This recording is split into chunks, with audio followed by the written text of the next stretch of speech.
Acute ectopic pregnancy হয় তাহলে সেটা সবসময় এমার্জেন্সি। এর কারণ অ্যাকিউট একটোপিক প্রেগন্যান্সিতে টিউবের আমাদের যে মেয়েদের ইউটেরাসে ফ্যালোপিয়ান টিউব দুটো থাকে ওর ক্যালিবার খুব ছোট হয়, মানে প্রেগন্যান্সি 8 উইকস 10 উইকস ক্রস করার পরে টিউবে প্রেগন্যান্সিটার ক্যাপাসিটি নেই যে টিউবটা ওই প্রেগন্যান্সিটাকে আর বেশি দিন ক্যারি করতে পারে, তখন ওটা রাপচার করে যায়। টিউব রাপচার করার সাথে সাথে একটা ম্যাসিভ ইন্টারনাল ব্লিডিং শুরু হয়, হেমারেজ শুরু হয়।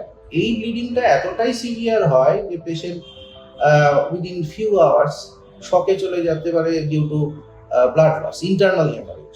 তো যে কারণে এটা যদি খুব আর্লি ডায়াগনোসিস এন্ড ম্যানেজমেন্ট না শুরু করা হয় তাহলে কিন্তু we may lose the patient due to haemorrhagic shock, কারণ ওই ব্লিডিংটা কিন্তু ইন্টারনালি ম্যানেজ হয় না যতক্ষণ না সার্জিক্যাল ইন্টারফারেন্স করা হচ্ছে।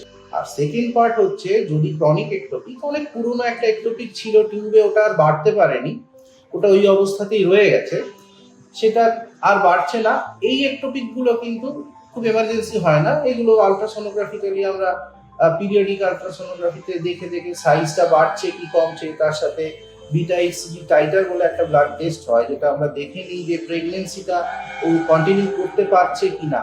যদি ওটাও রিডিউস হতে শুরু করে আর সেই সাথে সাথে ট্রান্সভাজাইনাল সোনোগ্রাফিতে দেখা যায় যে একটোপিক মাসটা সাইজে বাড়ছে না, রিডিউস করছে, সেক্ষেত্রে কিন্তু ভয়টা কম, সেক্ষেত্রে মানে এমার্জেন্সি সার্জারি নাও করতে হতে পারে। কিন্তু আবার বলছি অ্যাকিউট একটোপিক বা রাপচার্ড একটোপিক যেটাকে আমরা বলি সেটা কিন্তু সবসময় এমার্জেন্সি এবং পেশেন্টকে লাইফ সেভিং সার্জারি দরকার হয়।